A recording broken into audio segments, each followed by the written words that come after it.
Schizophrenia से पीड़ित एक वृद्ध की मार्मिक कहानी। आवाजें जो सच लगती थी। पुरानी बस्ती की उस संकरी गली में, जहां धूप भी मुश्किल से आती थी, वहां एक छोटा सा घर था और उस घर में रहते थे हरि नारायण। करीब 70 साल की उम्र, चेहरा शांत, आंखें गहरी, हाथों में लकीरें, जैसे अनुशासन की कहानियां बुनी हों। वो पहले स्कूल में शिक्षक थे। तर्क, समझ और अनुशासन, यही उनकी पहचान थी। लेकिन अब वो अक्सर अपने आप से बात करते थे। शुरू में परिवार को लगा बुढ़ापा है, अकेलापन है, शायद यूं ही मन सोच रहे होंगे। लेकिन बात धीरे धीरे बढ़ने लगी। फिर एक दिन उन्होंने अचानक चिल्लाना शुरू कर दिया, चुप हो जाओ, मैं तुम्हारी बात नहीं मानूंगा।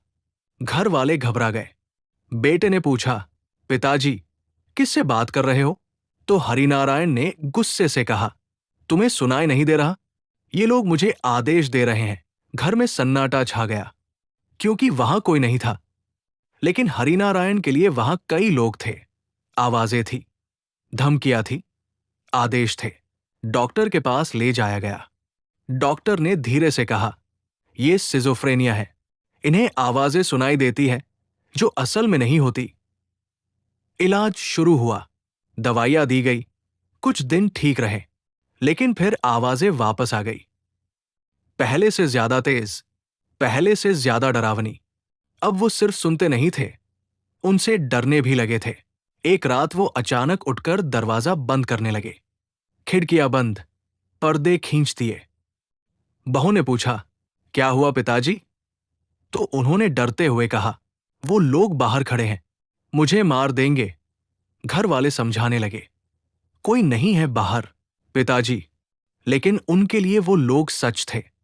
जितना सच उनका अपना बेटा था, उतना ही सच वो खड़े लोग भी थे, भले ही किसी और को दिखते न थे। धीरे धीरे हरिनारायण ने घरवालों पर भी शक करना शुरू कर दिया। वो कहते, तुम लोग भी उनके साथ हो, मुझे खत्म करना चाहते हो। उनकी आंखों में डर था, गहरा, सच्चा, बिल्कुल वैसा ही डर जैसा किसी सचमुच के खतरे के सामने होता है। बेटा टूटने लगा था। वो अपने पिता को समझाना चाहता था, लेकिन कैसे समझाता?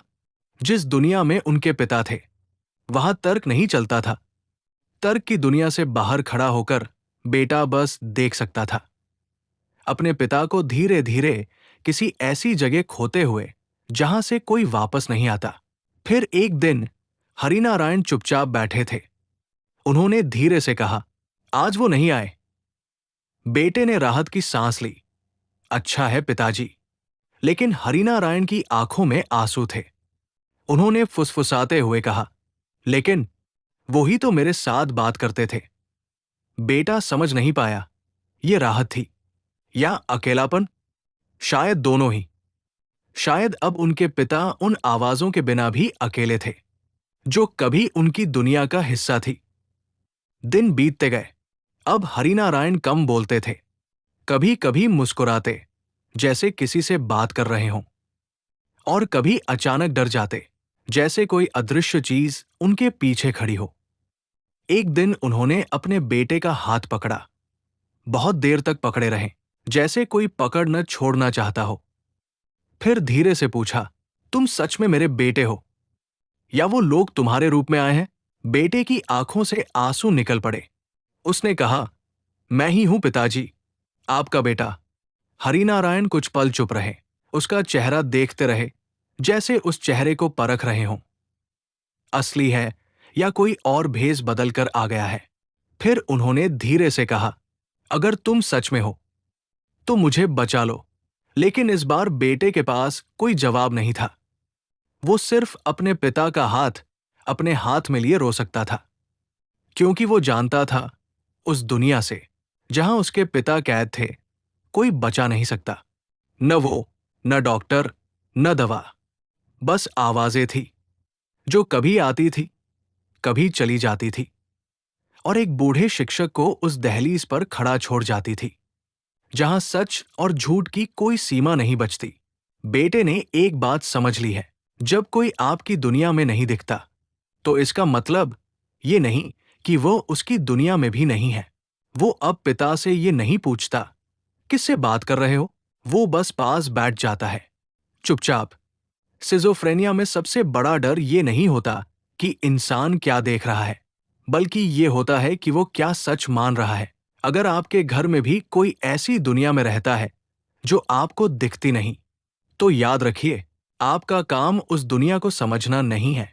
आपका काम बस ये बताना है, मैं यहां हूं, तुम अकेले नहीं हो। दवा उनकी आवाजें बंद कर सकती है, लेकिन आपकी मौजूदगी उनका अकेलापन बंद कर सकती है। सहनशीलता का मतलब ठीक करना नहीं, साथ खड़े रहना है, भले ही वो दुनिया आपकी न हो। बस इतना ही काफी है। बाकी का सफर उनके साथ चलते रहना।